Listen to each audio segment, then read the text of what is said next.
سیر کریں ہم دنیا اسلام کی ساتھ سیر کریں ہم۔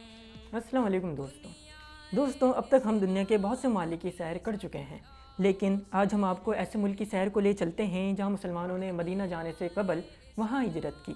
جی ہاں دوستو، یہ ملک حبشہ تھا، لیکن آج دنیا اسے ایتھوپیا کے نام سے جانتی ہے۔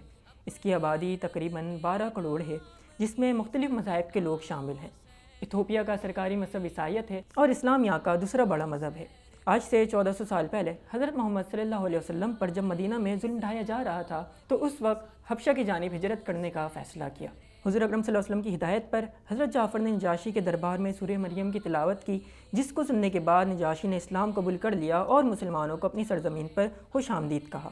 یوں مسلمانوں نے اس سرزمین حبشہ کی طرف ہجرت کی اور اس طرح وہاں اسلام کا آغاز ہوا۔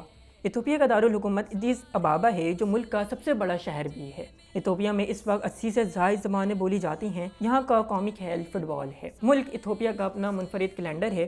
ایتھوپیا کے کیلنڈر میں 30 دن کے 12 مہینے ہوتے ہیں اور ایک 13واں مہینہ بھی ہوتا ہے جو 5 دنوں پر مشتمل ہوتا ہے۔ آپ کو یہ جان کر حیرانی ہوگی کہ کافی جو ہم پیتے ہیں وہ بھی یہیں ایتھوپیا میں ایجاد ہوئی تھی۔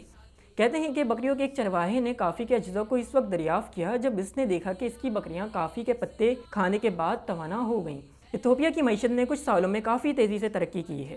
ایتھوپیا میں زراعت کا شعبہ یہاں کی ریڑھ کی ہڈی کے مانند ہے۔ حالیہ برسوں میں یہاں چند مخصوص صنعتوں میں کافی سرمایہ کاری کی گئی ہے، جن میں ٹیکسٹائل اور چمڑے کی مصنوعات کے شعبے بھی شامل ہیں۔ ترقی کی صلاحیت ہونے کے باوجود ایتھوپیا کو کئی مسائل کا سامنا ہے، جس میں غربت، امن و امان اور بے روزگاری سر فہرست ہے۔ اس کے علاوہ ایتھوپیا میں کئی علاقوں میں سیاسی عدم استحکام بھی ہے۔